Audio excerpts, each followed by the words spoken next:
crois que je suis la plus grande fan de Copenhague. C'est la 3e fois que je viens cette année. Donc je vous emmène avec moi quoi. Mes choses préférées à Copenhague, c'est les coffee shops et les petits déjeuners. Chaque matin, je prends le petit déjeuner typique, c'est-à-dire du pain, du beurre et du fromage. Je crois que c'est vraiment mon rêve d'avoir ça tous les matins. De toute façon, vous allez vite le comprendre, à Copenhague, je mange, je marche, je fais les fripes. Et d'ailleurs, mon amoureux m'a rejoint. On est tous les deux ici pour quelques jours. C'est la 2e fois qu'on vient ensemble et je suis bien déterminée à lui montrer mes endroits préférés. Là, par exemple, c'est Anderson & Maillard. C'est une boulangerie juste délicieuse. Ils font des croissants en forme de cube, des croissants à l'expresso. Enfin, c'est mon rêve quoi. Copenhague, c'est tellement une ville où il fait bon vivre. Genre, c'est proche de l'eau, il y a des parcs, je me sens safe. Et c'est fou à quel point chaque quartier a sa vibe. Aujourd'hui, on était à Norebro, vraiment le quartier des fripes. Il y a aussi le coffee shop Darcy que j'adore. Et me prenez pas pour une folle, mais là, c'est un cimetière. Oui, je vous jure, les gens se posent dans un cimetière. En fait, c'est un cimetière transformé en parc. Et c'est fou parce que ça le rend très joyeux. Il y a beaucoup de chiens, d'enfants, de parents. Et du coup, ça rend la chose beaucoup moins glauque. À la limite, la chose la plus glauque que j'ai vue aujourd'hui, c'est cette corneille qui essaie de me voler mon croissant.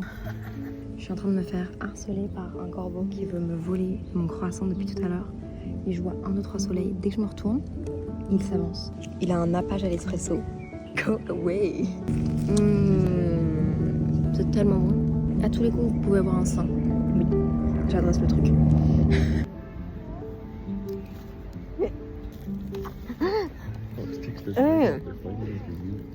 Il était là en premier. Bon, après ce spectacle majestueux, je me suis un peu reposée dans les bras de mon amoureux. Regardez, le temps est magnifique, c'est juste trop bien. Et mon amoureux m'a proposé d'aller faire les friperies. Oui, vous avez bien entendu. Faut pas me le dire 2 fois. Regardez la paire de chaussures que j'ai trouvée. C'est une paire de Buffalo à bout carré. Sublime. C'était à 50 €, j'avoue, je les ai pas prises et peut-être que je regrette un peu maintenant. J'ai aussi vu ce short jupe là. Malheureusement, je rentrais pas dedans, mais vraiment, c'est tellement cool pour l'été. Pareil pour ce top, sympa, mais pas fou non plus. Par contre, cette petite chemise là, papa, c'est Samuel qui me l'a nouée comme ça. J'ai eu un crush, je l'ai prise. On a fait d'autres friperies, trop belles mais un peu trop chères. C'est fou à quel point Copenhague c'est beau, partout c'est beau. Et puis comme on avait un peu faim, on s'est arrêté chez Gros de manger un ice ball et c'était trop. Vous voyez le sac là? Oui, je l'ai acheté en friperie. Qu'est-ce que vous en pensez?